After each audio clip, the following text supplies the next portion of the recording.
Baiklah Bapak Ibu sekalian, kita akan memasuki acara inti yaitu bedah buku dengan tema Peta Jalan Menuju Pribadi Muslim Sejati. Sebelum itu izinkan saya membacakan moderator pada pagi hari ini. Beliau bernama Ikhwanul Muslimin SHMH. Beliau merupakan dosen muda Fakultas Hukum Universitas Muhammadiyah Kalimantan Timur. Beri tepuk tangan yang meriah untuk Pak Ikhwanul Muslimin. Bismillahirrahmanirrahim. Assalamualaikum warahmatullahi wabarakatuh. Innal hamdanillah nahmaduhu wa nasta'inu wa nastaghfiruh wa na'udzu billahi min shururi anfusina wa min sayyiati a'malina may yahdihillahu fala mudhillalah wa may yudhlil fala hadiyalah. Asyhadu an la ilaha illallah wa asyhadu anna Muhammadan abduhu wa rasuluhu la nabiyya ba'da. Puji serta syukur hanyalah milik Allah Subhanahu wa taala yang telah banyak memberikan kepada kita hingga hari ini rahmat hidayahnya sehingga kita dapat bertemu, kembali dipertemukan melalui tempat dan juga waktu yang insya Allah penuh akan keberkahan ini. Selawat serta salam mari senantiasa kita curah limpahkan kepada junjungan kita semua, suri tauladan kita semua, Nabi Muhammad Sallallahu Alaihi Wasallam. Bapak Ibu seluruh hadirin pada pagi hari ini, alhamdulillah kita semua saat ini dapat bertemu, dipertemukan melalui sebuah acara yang luar biasa, yaitu bedah buku Peta Jalan Menuju Pribadi Muslim Sejati dan juga launching aplikasi Golden Habits. Alhamdulillah pada kesempatan kali ini sudah membersamai kita penulis dari buku Peta Jalan Menuju Pribadi Muslim Sejati, yaitu beliau Dr. Agus Sukaca, dan juga para pembedah. Jadi insya Allah nanti akan ada overview terlebih dahulu dari Bapak Haji Agus Sukaca selaku penulis dari buku ini. Lalu nanti akan ada ulasan atau pembedah dari 3 orang narasumber kita yang alhamdulillah semuanya sudah sudah ada di Zoom dan juga di ruangan, yaitu Bapak Haji Suyatman selaku Ketua PWM Kalimantan Timur dan juga Prof. Harun selaku Ketua AIKMKD UMKT dan juga Bapak Dr. Habib Hirzin. Dan setelah itu nanti akan ada juga tanggapan, kita akan memberikan tanggapan dari beberapa ketua pimpinan wilayah Muhammadiyah se-Indonesia dan juga rektor-rektor. Baik Bapak Ibu sekalian, mari kita sambut Bapak Dr. Haji Agus Sukaca untuk memberikan pemaparannya. Kepada Bapak Agus kami persilakan untuk maju ke podium. Dan Pak Suyatman, monggo kami persilakan langsung Pak. Assalamualaikum warahmatullahi wabarakatuh. Waalaikumsalam warahmatullahi wabarakatuh. Alhamdulillahirrabbilalamin. Assalatu wassalamu ala ashrafil anbiya wal mursalin Muhammadin wa ala alihi wa sahbihi ajma'in. Amma ba'd. Yang saya hormati Ketua PWM Kaltim Pak Yatman, Rektor UMKT Prof. Bambang, para pembedah Prof. Harun dan Dr. Habib Hirzin, serta para hadirin yang hadir di ruangan secara luring. Ada beberapa wakil ketua PWM, ada para wakil rektor UMKT, ada ketua PWA Kalimantan Timur dan segenap jajaran PWA, para dosen dan beberapa kepala sekolah, alhamdulillah yang hadir di ruangan, serta yang hadir di forum Zoom. Saya lihat ada beberapa rektor, ada Rektor Ummah, ada Rektor UM Palu, ada Rektor UM Berau yang tadi saya lihat, ada beberapa ketua PWM ya, dari Kalteng, ada dari Kalbar, ada dari Kaltara, ya. Dan yang lain-lain saya belum sempat melihat, ya.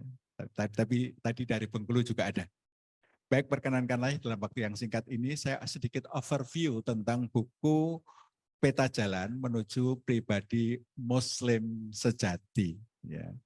Ini buku yang sebenarnya merupakan upaya untuk mengelaborasi tentang bagaimana mengaktualisasikan visi misi Muhammadiyah dalam kehidupan pribadi para anggota, simpatisan, kader, pimpinan Muhammadiyah dengan langkah-langkah yang praktis. Jadi sebenarnya buku ini adalah sebuah upaya bagaimana visi misi Muhammadiyah itu terimplementasi pada diri para anggota dan simpatisannya. Intinya adalah itu. Nah, ada beberapa bagian. Ya. Bagian pertama ini tentang memahami Muhammadiyah.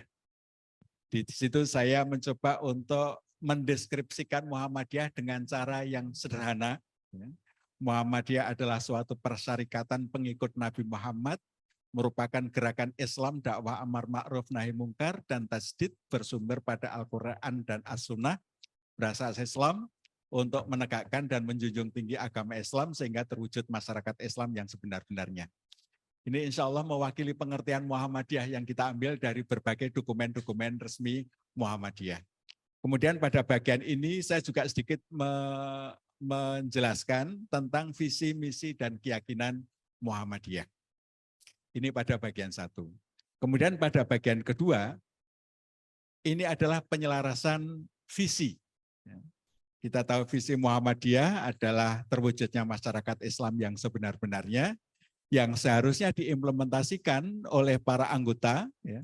Ini menjadikan visi Muhammadiyah itu visi pribadi masing-masing, yakni menjadi pribadi Muslim yang sebenar-benarnya. Atau dalam bahasa buku ini pribadi Muslim sejati. Ini breakdown dari visi Muhammadiyah mestinya ini. Semua anggota Muhammadiyah, simpatisan bergerak untuk menuju pribadi Muslim yang sebenar-benarnya, sehingga nantinya bisa bertemu Allah dalam keridhaannya dan ditempatkan di surganya. Ini sesuai dengan fungsi Muhammadiyah yang termaktub di dalam Muqaddimah Anggaran Dasar Muhammadiyah alinea terakhir. Semoga dengan Muhammadiyah ini dapatlah umat Islam diantarkan ke pintu gerbang surga Jannatul Naim. Kemudian bagian ketiga, ini mencoba untuk bagaimana mengimplementasikan misi Muhammadiyah. Jadi misi Muhammadiyah ada 3.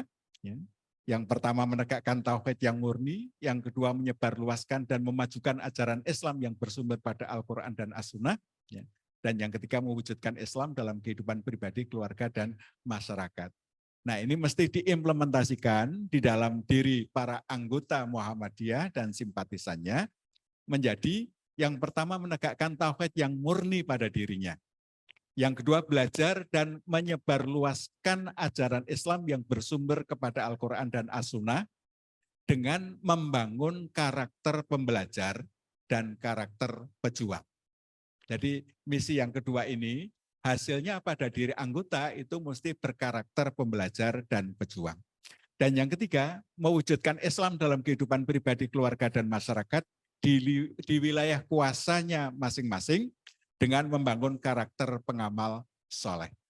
Nah, ini dari misi ketiga ini mestinya lahir karakter pengamal soleh. Nah, misi pertama menegakkan tauhid yang murni berdasarkan Al-Quran dan As-Sunnah, itu mestinya implementasinya menegakkan tauhid yang murni dalam kehidupan pribadi. Nah, Bapak Ibu sekalian, ini hasilnya adalah orang-orang yang beriman dan bertakwa, bertauhid yang murni. Kemudian misi yang kedua adalah menyebarluaskan dan memajukan ajaran Islam yang bersumber pada Al-Quran dan As-Sunnah. Nah, ini pada diri anggota, aktualisasinya adalah mempelajari dan menyebarluaskan ajaran Islam yang bersumber pada Al-Quran dan As-Sunnah. Nah, misi kedua ini mestinya menghasilkan sebuah karakter pembelajar yang dibangun dengan tadarus Al-Quran, membaca, dan pengajian atau taklim. Kita tahu membaca ini merupakan kegiatan yang amat penting, pengajian ini menjadi ruhnya gerakan Muhammadiyah. Nah, di sini ini seharusnya melahirkan gerakan belajar, mengajar, mengamalkan Al-Quran.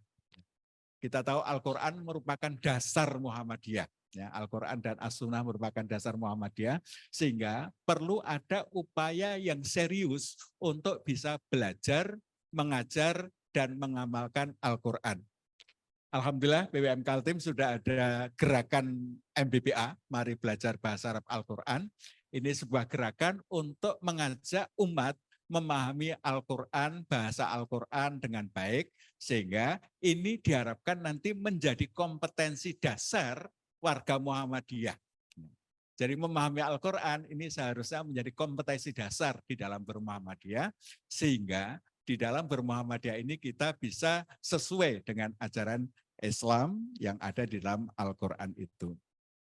Kemudian menyebarluaskan ajaran Islam ini dibangun dengan habit berdakwah dan berorganisasi.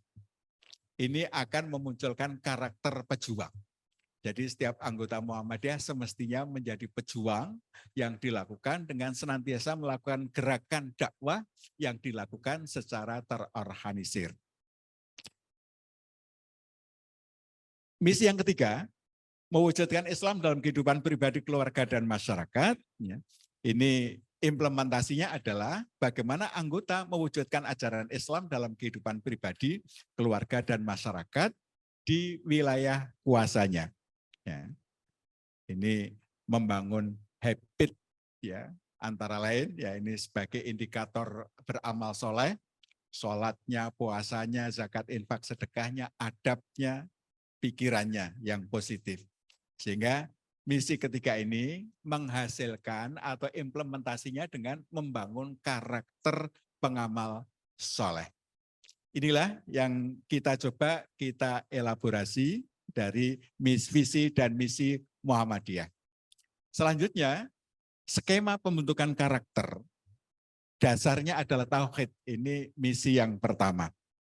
Yang kemudian diikuti dengan karakter pembelajar, pengamal soleh, pejuang, yang itu dibangun dengan kegiatan-kegiatan yang tadi sudah saya sebutkan, ya, dengan habit-habit, ya.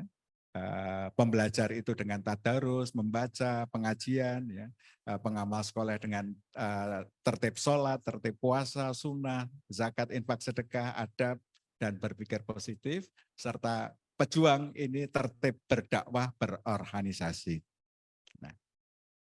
Nah, selanjutnya pada bagian 4, ini adalah bagaimana memudawamahkan amalan pembentuk karakter. Nah, ini apa namanya, sabda Rasulullah, ya, iklafu minal amali matutiqun fa inna khairal amali atwamuhu wa inqal. Ya. Laksanakan olehmu, ya, amalan-amalan apa yang mampu kamu lakukan, sesungguhnya sebaik-baik amal adalah yang paling mudawamah. Nah, ini kita mencoba untuk bagaimana amalan-amalan penting ini kita mudawamahkan. Sehingga ini menjadi bagian amalan-amalan atau habit dari warga persyarikatan, habit dari umat Islam. Nah, untuk membantu memudawamahkan amalan-amalan ini, kita ada kita coba membuat, ya, ini dibantu oleh Tortek, ya, membuat aplikasi Golden Habit. Ya. Aplikasi ini tadi sudah di launching dan ada deskripsinya pada video, mudah-mudahan Bapak Ibu sudah mengikuti. Nah, ini bisa digunakan oleh institusi-institusi pendidikan, ya, maupun kelompok-kelompok jamaah-jamaah, di mana nanti admin itu bisa mengakses data-data dari seluruh anggotanya. Jadi misalnya UMKT, ya, nanti mahasiswanya wajib untuk mengisi aplikasi ini, maka admin bisa mengetahui data bagaimana sholatnya para mahasiswa, bagaimana puasanya, bagaimana adabnya, bagaimana tadarusnya, itu semua bisa dilihat di dalam dashboard dan itu bisa menjadi bahan bagi pimpinan universitas untuk melakukan evaluasi bagaimana amaliyah Islamnya dari para mahasiswa itu. Nah, ini insya Allah ini aplikasi ini sudah bisa digunakan, Bapak Ibu sudah bisa mendownloadnya sekarang, ya. Silahkan dibuka di Play Store, kemudian dibuka Golden Habit, nanti ketemu, silahkan nanti kemudian tinggal di download. Itulah kira-kira buku ini, Bapak Ibu sekalian, jadi menjadi alat bantu kita untuk menuju pribadi Muslim yang sebenar-benarnya. Di mana pribadi Muslim ideal itu adalah Rasulullah SAW, dan kita bergerak menuju ke sana, menuju ke arah idealnya Rasulullah SAW. Tentu kita tidak mungkin mencapai sekualitas Rasulullah, tetapi paling tidak arah kita itu sudah mendekat ke arah idealitas person ideal kita Rasulullah SAW. Sehingga yang penting adalah kita telah berusaha untuk mendekat. Dan kita tidak perlu mengklaim kita telah menjadi pribadi Muslim yang sebenar-benarnya, karena itu proses yang berlangsung sepanjang hayat dan baru akan berhenti ketika Allah memanggil kita. Dan ketika Allah memanggil kita, mudah-mudahan kita termasuk yang husnul khotimah, berjumpa dengan Allah dalam keridhaannya dan ditempatkan di surga. Demikian, terima kasih. Assalamualaikum warahmatullahi wabarakatuh. Waalaikumsalam warahmatullahi wabarakatuh. Terima kasih Bapak Dr. Haji Agus Sukaca telah memberikan overview apa isi dari buku dan juga tadi aplikasi Golden Habit yang saat ini sudah bisa kita semua download di Play Store. Jadi menarik sekali Bapak Ibu sekalian apa yang telah disampaikan oleh Pak Agus tadi, bahwa dengan bukunya tadi kita diajarkan bagaimana bisa menjadi seorang pribadi Muslim yang sejati dalam rangka mewujudkan masyarakat Islam yang sebenar-benarnya sesuai dengan tujuan dari Muhammadiyah. Dan melalui Golden Habit aplikasi tadi kita bisa melihat bagaimana mengukur kan gitu amalan-amalan kita, mengukur jumlah ibadah kita yang kita lakukan, dan itu bisa semuanya dalam rangka mendekatkan diri kepada Allah Subhanahu wa taala.